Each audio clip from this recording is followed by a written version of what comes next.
Well, it has been so long since I made a video here at the pool. Um, I think this is my fourth attempt. I mostly want to talk later. I'm kind of tired. I just did a surprising 2.5 kilometers in the 50-meter pool, and I got stories to tell. Yesterday in my garden, today in the pool, this morning around my house. It's just amazing, amazing. And I'm so grateful that I can see, yeah, how amazing my life, my life is. And also the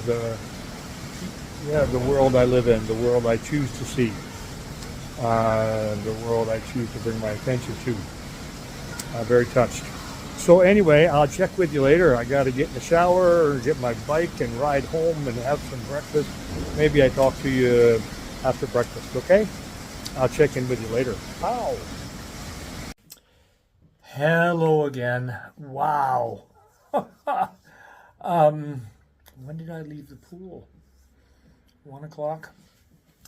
Now it's a little after 5, and I have a full belly, tired. I was getting ready to start this video, and as I do sometimes, I take off my glasses and hold them up to the light, and it's like, oh my God. Yeah, I need to clean my glasses, and anytime I'm doing any form of cleaning in a practical sense, it just always reminds me that is my life. I use the metaphor of keeping my table clean. I'm right now rubbing my hands on my countertop. I've often used the metaphor of that I came into this existence and my table was clean, and it was for me to put things on my table because that's my table. But what happened is that the family said this, and the school said that, and the church said this, and the culture said that, and they were putting shit all over my table, and putting stuff on that table was, I guess, I choose to call it traumatizing. It wasn't their fucking table. But they were just doing to me and my table what had been done to them and their table. And then they proceeded to teach me how to continue to keep shit on my table that was not mine. And I chose to accept that lifestyle for a long time. And I don't know how many years ago, I had an awakening to this metaphor and decided that really this process, one was to recognize that what I was living and how I perceived myself in my world, the delivery truck. I can look out the front window to the street. How I perceived myself and how I perceived my world was based on the stories of others that, I, without conscious awareness of choice, I had chosen to believe or reject. There was nobody there screaming, Paul, you have your story and it's within you.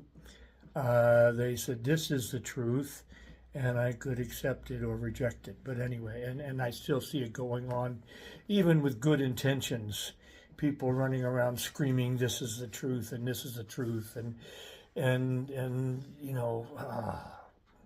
I won't go down that road today.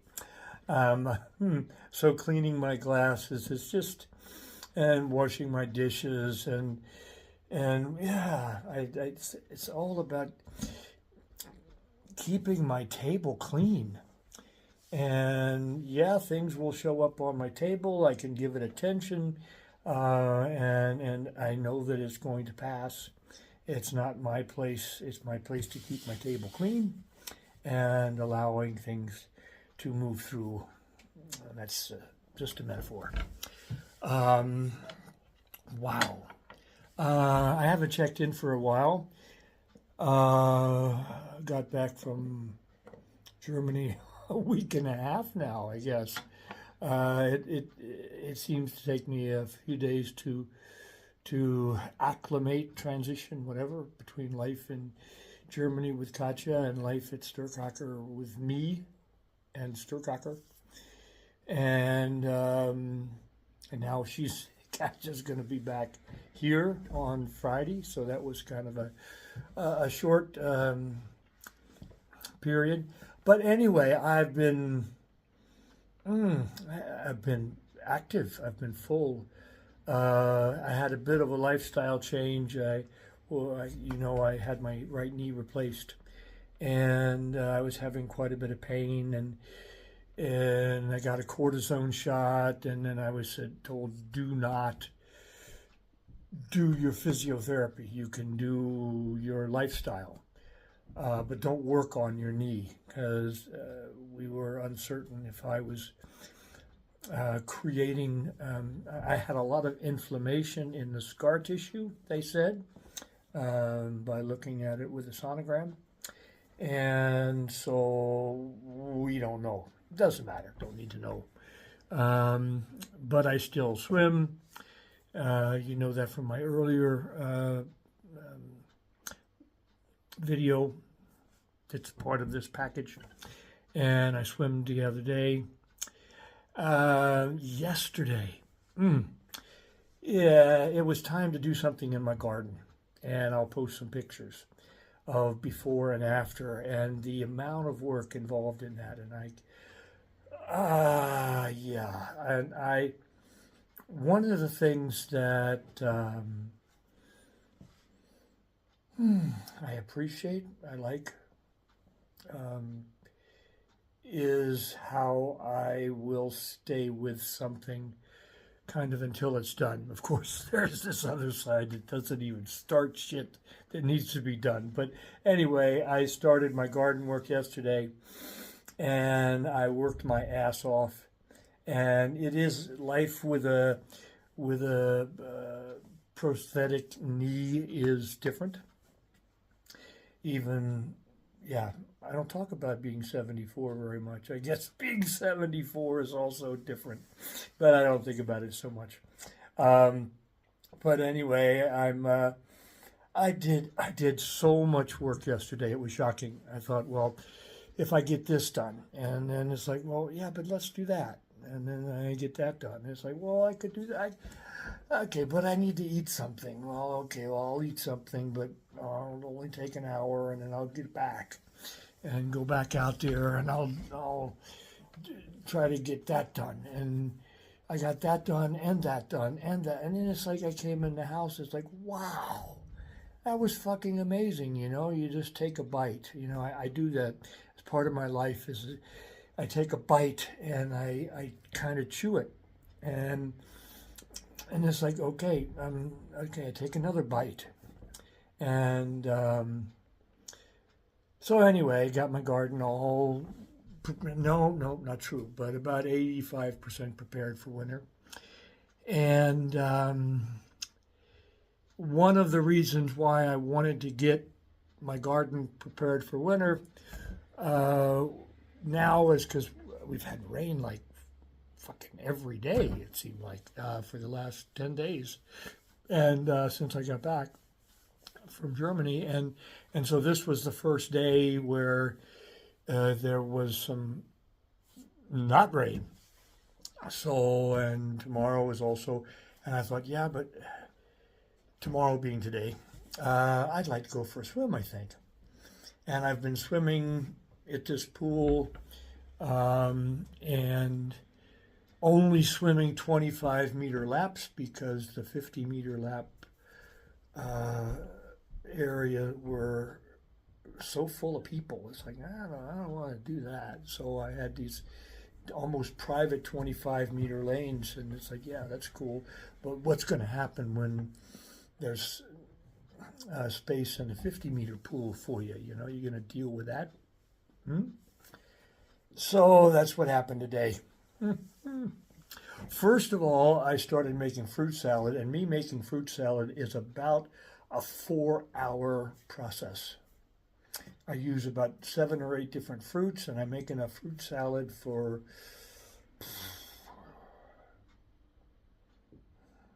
2 weeks. I don't know, couch is coming, so about a week.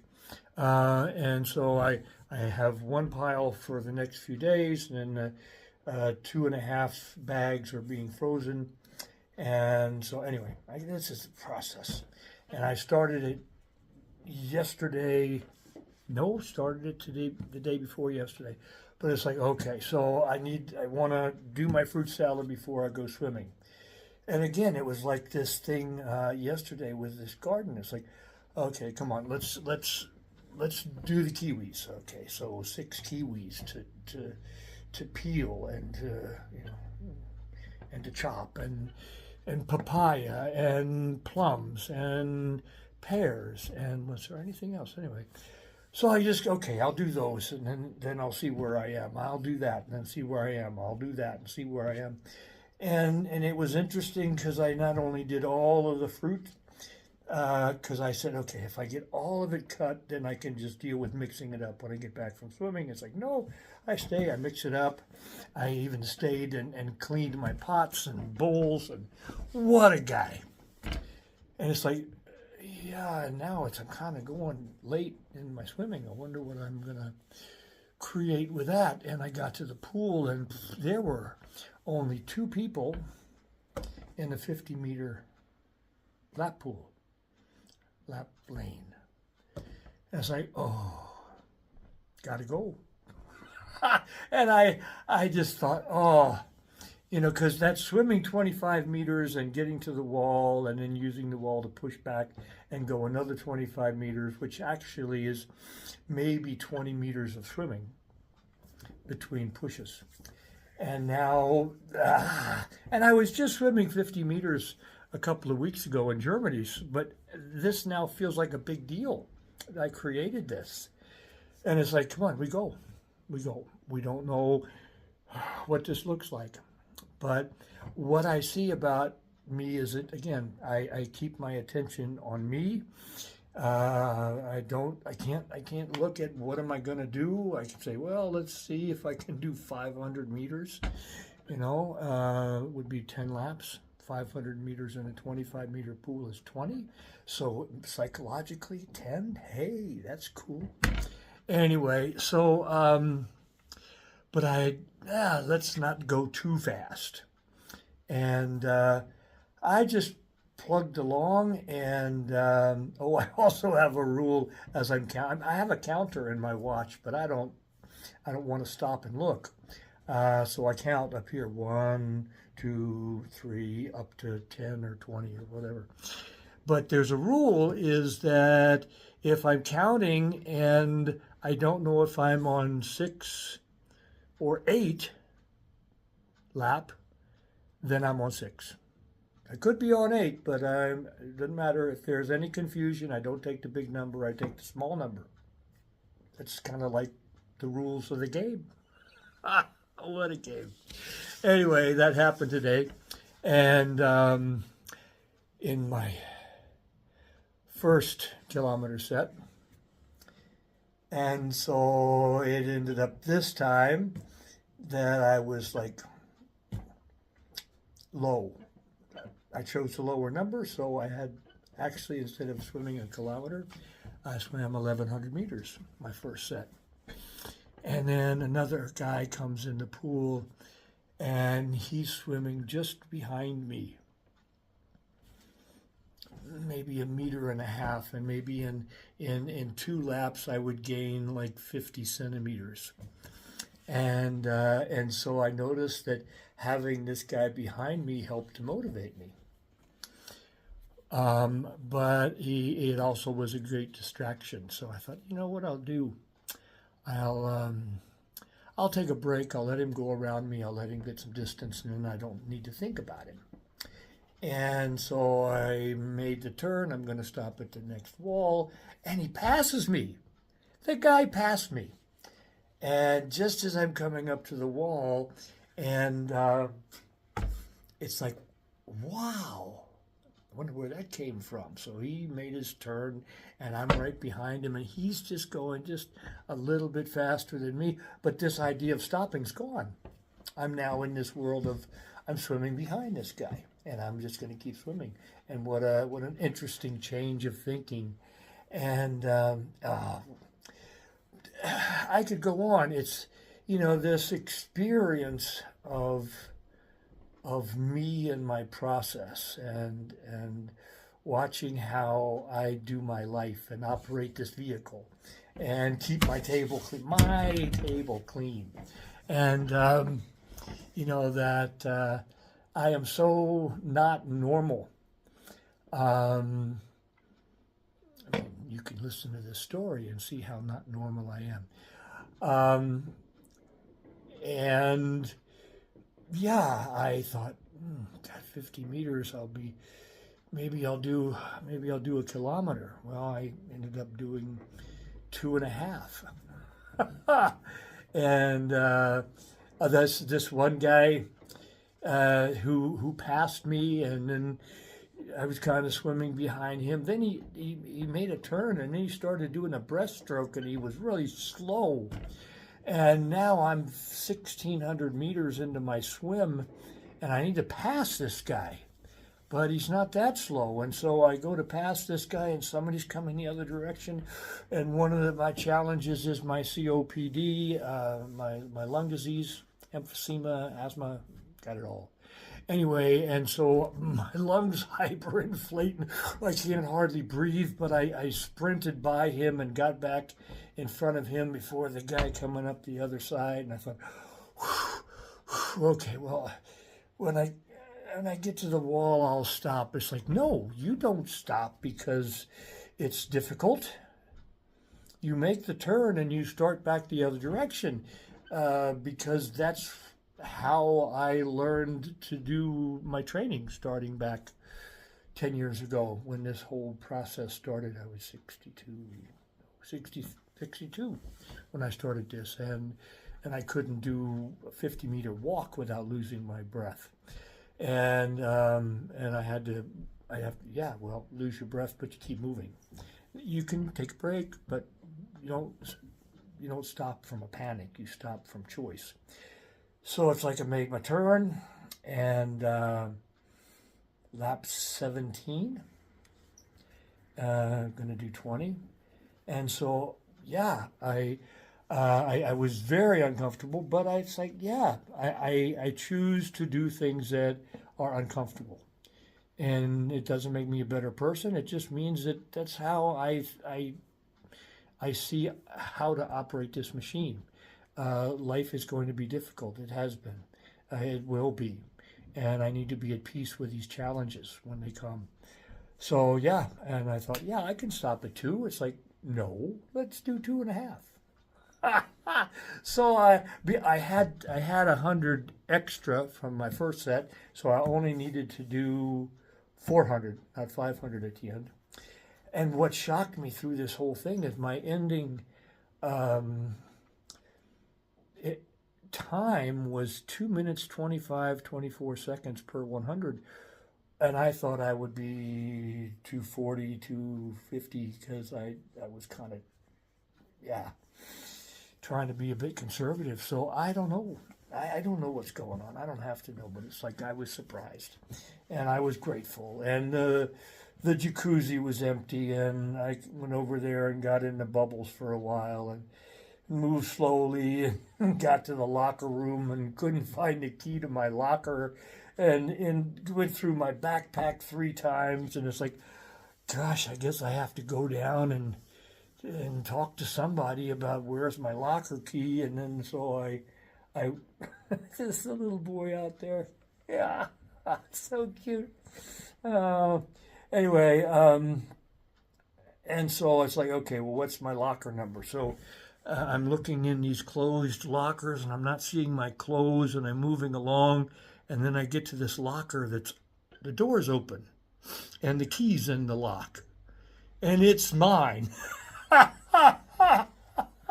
It's like, oh, it's so cool. All right, so here we go. And yeah, I'm just so grateful to have. There are so many experiences I have of me, me in this vehicle, because this vehicle is not who I am, and the sounds that I hear inside my head are not me. And I get it's amazing, these gifts that come drifting into my life. My sweetie was saying, "Oh, I wish I could meet more people that were open." And I said, "Yeah, well, it's not about wanting people to be more open. It's about me being open. Because if I'm wanting people to be open, then I'm not open. I'm here sitting in this negative, blocked mind and heart.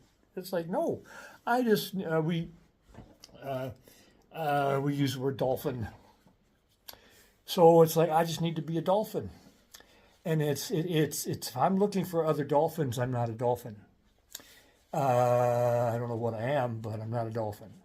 And I believe that we're all swimming in this amazing pool together, and that sometimes I forget I'm a dolphin, and I don't come up for air for a while. But basically, I choose to use metaphorically, I'm a dolphin, and I can't look for dolphins. And I can't help people be dolphins. It's not my job. It is my job to be a dolphin, or to see myself working on being a dolphin, or waking myself up from the sleep of believing I'm not a dolphin. Again, more metaphors. I just, for me, I need metaphors. I need metaphors to remind me, keep my table clean, and yeah. So yeah, that's a lot. Wow, 21 minutes. I don't know. I don't think you're going to want to listen to that. But anyway, I'm going to hook it up with some pictures of me gardening, and hook it up with some another video. And if you have sat here through this whole talk, then good on you, or you're crazy as fuck, whatever. But it's nice talking with you, and I hope that you're doing what you need to do, or that you see that you're doing what you need to do, and that sometimes it's fun, sometimes it's not, sometimes it's painful, sometimes it's not. I think joy is something that's very close to my heart, usually, and I can be joyful and sad, and I don't look for happy. Anyway, I'm happy to share my life and my experiences, and I'm grateful to be sitting here right now sharing it with you. Have an amazing Wednesday.